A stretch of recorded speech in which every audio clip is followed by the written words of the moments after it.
Olá, para você que está conosco aqui, estamos no canal da Secretaria de Ciência, Tecnologia e Inovação do Estado do Rio de Janeiro, diretamente da maior conferência global de inovação e tecnologia, a Rio Innovation Week. Esse podcast vai trabalhar exatamente com o tema inovação e tecnologias sociais. Eu sou a professora Regina Tunes, sou professora do Instituto de Geografia e coordenadora hoje do Escritório de Propriedade Intelectual do Inova-UERJ, e estarei aqui com duas professoras da Universidade do Estado do Rio de Janeiro falando sobre inovação e tecnologias sociais. Eu queria então apresentar a professora Alexandra Tissales.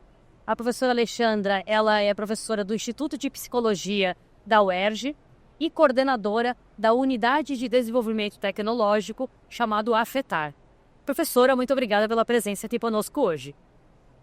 Estamos também com a professora Juliana Prata, professora do Colégio de Aplicação da Universidade do Estado do Rio de Janeiro e coordenadora de extensão com bolsa de iniciação à docência e de estágio interno complementar ou o tema de escrita como tecnologia social. Esse videocast vai trabalhar especialmente, as professoras foram convidadas para trazer esse tema para a discussão, o tema da inovação e das tecnologias sociais. Esse é um tema importante porque é preciso mostrar que as tecnologias sociais são parte do processo de inovação. Ainda que a inovação mais conhecida seja aquela ligada à alta tecnologia, às grandes tecnologias, tecnologia também é a criação de soluções para problemas da sociedade. E a universidade como a UERJ, uma universidade conectada com a sociedade fluminense, ela também tem esse papel de desenvolver processos e produtos que tenham a ver com tecnologias sociais e que sejam inovadoras. Eu queria então, já para iniciar nossa conversa de hoje, perguntar para vocês o que traz vocês hoje a esse podcast, ou seja, quais são os projetos de inovação e de tecnologias sociais que vocês desenvolvem? Vou passar primeiro a palavra para a professora Alexandra e depois para a Juliana. No laboratório AFETAR, o que a gente vem desenvolvendo com o passar dos anos são dispositivos de regeneração social. Esses dispositivos têm como base entender quais são os grupos que estão vulnerabilizados na nossa sociedade e como é que a gente refaz vínculos dentro desses grupos. A gente, nesse momento, tem trabalhado com 3 grupos. Um grupo que se chama Compor UERJ, que tem a ver diretamente com o fato da Universidade do Estado do Rio de Janeiro ter sido a primeira a implantar as ações afirmativas. Então, a gente tem um grupo majoritariamente negro dentro do laboratório AFETAR. Esse grupo atende pessoas negras. Então, a gente tem um grupo que é feito com e por pessoas negras. A lógica é que a gente possa refazer vínculos e, nesse movimento, a gente regenere socialmente, não só criando tecnologias ancestrais, mas também motivando que as pessoas se conectem entre elas para poder seguir adiante. A vulnerabilização dessas pessoas está diretamente relacionada com o racismo, está diretamente relacionada com as desigualdades sociais. O outro grupo que a gente tem é um grupo com pessoas com deficiência visual. A ideia de entender o que se tem a aprender com a deficiência melhora o mundo para todo mundo. Eu sempre dou um exemplo de que quando a gente está no aeroporto, todo mundo gosta de passar diretamente do aeroporto para o avião. Essa tecnologia só surgiu por causa dos cadeirantes. E o terceiro grupo com o qual a gente trabalha são pessoas que passam pelos processos de cuidados paliativos, tanto seus familiares quanto elas próprias. Nesse movimento, a gente vai acompanhando também o cenário de luto, de perda, entendendo que morrer vamos todos, mas como a gente chega e como é que a gente produz vida nesses cenários e qualidade de vida é alguma coisa que regenera vínculos e permite que a gente refaça escolhas na vida. Excelente. Professora Juliana, conta pra gente então o seu projeto de inovação. Lá no Instituto de Aplicação Fernando Rodrigues da Silveira, temos centenas de projetos de extensão, projetos de ensino, projetos de diferentes naturezas. O projeto que eu coordeno, na verdade, ele forma um ecossistema formativo que vai olhar para a escrita em diferentes espectros, olhando desde a formação escrita na alfabetização. Eu sou professora do Ensino Fundamental 1, sou professora do 4º ano de escolaridade e para esse grupo de estudantes a gente vai olhar os estudantes que ficaram para trás, aqueles que não se alfabetizaram dentro do tempo esperado. Por que não se alfabetizaram? Como não se alfabetizaram? O que podemos fazer para recuperar esse tempo de alfabetização e para desenvolvermos essa escrita? Porque quando olhamos para as estatísticas desses estudantes que não são alfabetizados aos 6 anos ou 7 anos de idade, nós vemos que eles sempre tendem a ficar para trás, conforme os anos de escolaridade vão passando. A questão é, o que podemos fazer? Muitas vezes, quando estamos no 4º, 5º, 6º, 7º ano, o professor pensa, mas ele não foi alfabetizado, essa não é responsabilidade de mim. Por isso, a gente construiu lá no Instituto de Aplicação, nessa coordenação de projetos, um ecossistema formativo, onde a gente vai olhar para o estudante que não está plenamente alfabetizado no 4º ano de escolaridade, a gente vai olhar para os materiais, e isso num projeto de ID, de iniciação à docência, a gente vai olhar para a produção de material didático focado na alfabetização concomitante, porque ao mesmo tempo que a aula está acontecendo para o 4º ano, o processo de alfabetização também tem que estar acontecendo dentro da mesma sala de aula para esse estudante, para que ele não fique para trás. O tema da aula tem que ser o mesmo, mas as propostas didáticas têm que ser diversificadas e adaptadas às necessidades daquele estudante para que ele possa se desenvolver. Então, no espectro do estudante, a gente olha para o projeto de ID, de iniciação à docência, e de estágio interno complementar, construindo materiais didáticos para essa alfabetização tardia. E a gente olha também para a formação de professores. Eu coordeno um projeto de extensão, que ele é focado na Baixada Fluminense, ele é o Além dos Muros, ações de formação no Centro de Atividades Comunitárias de São João de Meriti. Eu herdei esse projeto, ele já tem 19 anos, ele foi por 17 anos coordenado pela professora Marlisa Bodet de Moraes e que oferece formação em alfabetização para educadores da Baixada Fluminense. Nos últimos anos, temos trabalhado em Mesquita e também em São João de Meriti. A questão é como nós podemos garantir aos professores o direito de ensinar a alfabetizar. Porque já partimos do princípio que a graduação dá conta disso, mas não é verdade. Uma coisa é o que você aprende na faculdade, outra coisa é o chão da sala de aula. E com a alfabetização, isso se torna mais complexo e com as desigualdades sociais, isso se torna mais complexo ainda. E numa outra ponta de formativa, um também projeto de extensão, que é o Organização e Produtividade Acadêmica para Professores da Educação Básica, que tem como pressuposto que o chão da escola é campo de pesquisa. Então, nós, como professores, precisamos olhar esse campo, precisamos olhar esses estudantes e pensar, isso é pesquisa? Que pesquisa? Qual pesquisa? Então, é o ecossistema de formação que está pensando tecnologia da escrita para estudantes e para que os professores estejam mais bem preparados para o atendimento desses estudantes, tanto na questão da alfabetização quanto na questão da escrita. Nesse projeto de organização e produtividade acadêmica, a gente tem inclusive pesquisas virando projetos para mestrado, projetos para doutorado, quando os professores entendem que ali é campo e que quando ele se torna um pesquisador, ele consegue intervir melhor naquela realidade dos seus próprios estudantes. Então, pensando como a gente pode construir uma formação que se retroalimente dentro das tecnologias sociais.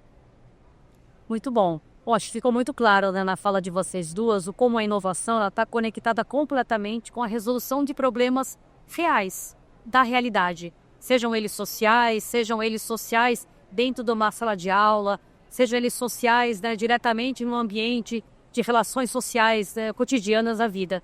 Então, isso é importante a gente marcar nesse videocast de hoje. O quanto a inovação, ela é uma resposta, ela é uma solução possível diante dos problemas sociais e da realidade concreta, né? Eu acho que os dois exemplos sintetizam muito bem essa ideia. Aproveitando essa conversa, eu vou perguntar para vocês o seguinte. A inovação, ela é um processo que desenvolve tecnologias. A tecnologia, ela pode se manifestar na forma de um produto ou na forma do desenvolvimento de um novo processo. Como que o projeto de vocês e que aporte que ele dá em termos de desenvolvimento de produto ou de processo e que seja considerado dentro da área da tecnologia social? Alexandra, conta pra gente primeiro.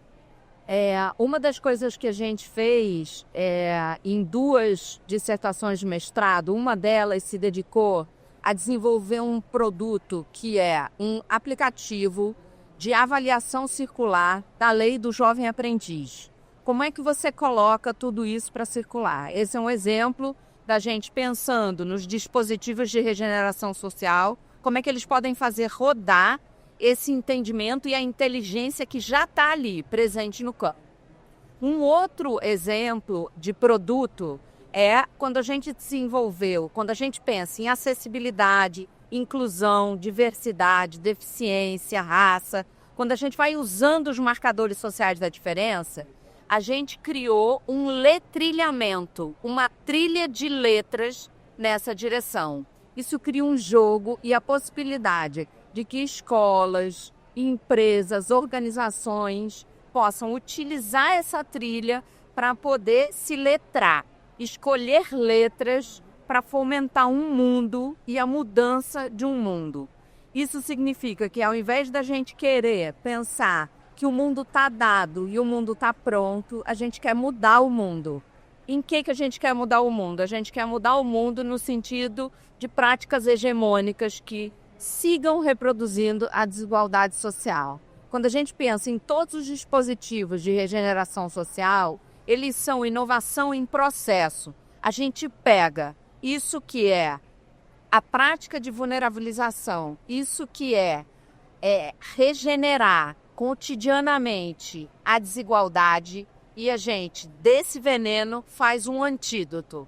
A gente gera daí uma inteligência que está dada no campo e, por estar dentro do campo, permite que ela possa ser replicada a partir dos atores que participam dos dispositivos de regeneração social, sejam eles estudantes de graduação, de pós-graduação ou professores, e sejam eles pessoas que estão sendo atendidas e alvos dessa tecnologia.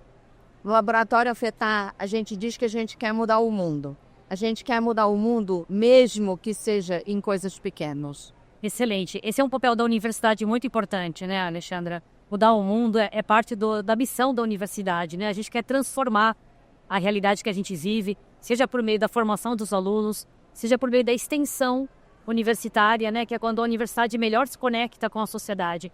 E acho que a UERJ é um excelente exemplo, porque ela tem vários projetos de extensão que atendem a comunidade e podem, junto com a comunidade, transformar esse mundo como você traz. Juliana, e você? Como é que o seu projeto desenvolve processos e produtos que possam também ajudar a mudar esse mundo que a gente tem? Como o Pró-Escrita, que é o nome desse ecossistema de formação, ele tem o objetivo de construir um espaço de formação de professores, e isso não é novidade lá no CapUERJ.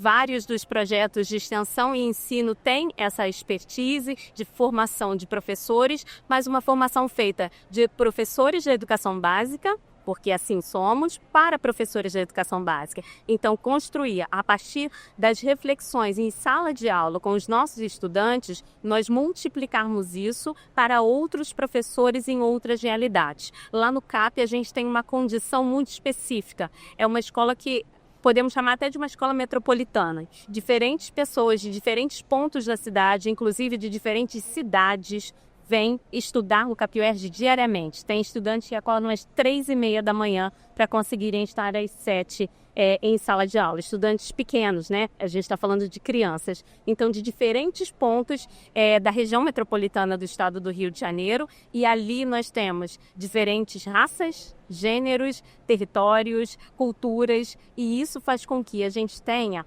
uma variabilidade na condição do humano ali. São diferentes crianças que conseguimos, então, falar a mesma língua dos professores quando vamos para a formação de professores, quando chegamos nas formações da extensão e conversamos com esses professores e eles falam, o meu também, o meu aluno também. Por quê? Há um tempo atrás, antes das políticas de ação afirmativa no CapUERJ, era considerado uma escola de elite, uma escola de excelência do ponto de vista excludente. Só poderiam estudar determinadas estudantes a partir do sorteio, mais um reporte muito específico que quem tem acesso a esses editais, quem é que entende o edital, quem é que consegue inscrever o filho né? É um processo complexo. Então, hoje, a gente tem uma maior democratização do público capiano e isso faz com que os professores de educação básica do CAP consigam falar a linguagem do professor do estado, do professor do município do Rio de Janeiro, do município de Belford Roxo, do município de São João de Meriti. Então, a gente consegue não uma replicabilidade, mas uma ampliação da reflexão de professor para professor, pensando que estamos num espaço de privilégio dentro da universidade, com bolsistas, com professores do AE dentro da sala de aula, mas que também estamos falando a mesma linguagem, compreendemos diferentes perfis de estudante, assim conseguimos formar professores a partir de um mesmo contexto, de contextos semelhantes, e por isso a nossa prática tem um êxito e uma comunicação mais facilitada. O que antes os professores de diferentes municípios falavam, não, mas vocês não entendem, vocês dão aula para a classe média, vocês dão aula para os filhos de professores da UERJ. Hoje é uma outra questão e a gente tem uma distribuição no público do CAP UERJ que favorece essa ação extensionista de formação de professores. Muito bom, acho que os dois exemplos não evidenciam, né, como a universidade é muito conectada com essas questões do território, que emerge do território, né, que vem da sociedade para a universidade, ou como a universidade também é aberta para os diferentes projetos de extensão, de pesquisa, para conectar esses problemas da realidade e propor soluções a eles, né?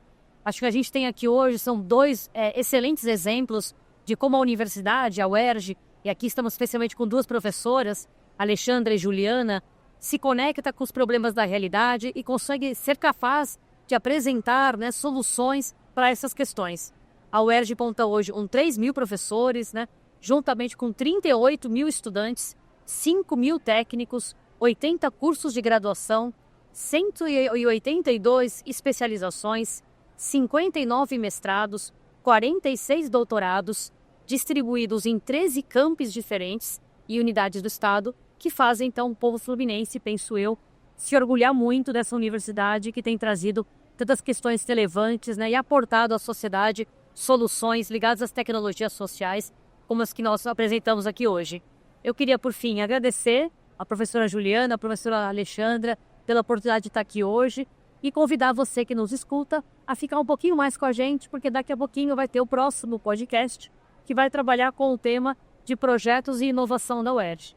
Muito obrigada pela participação e agradeço também toda a equipe aqui presente conosco.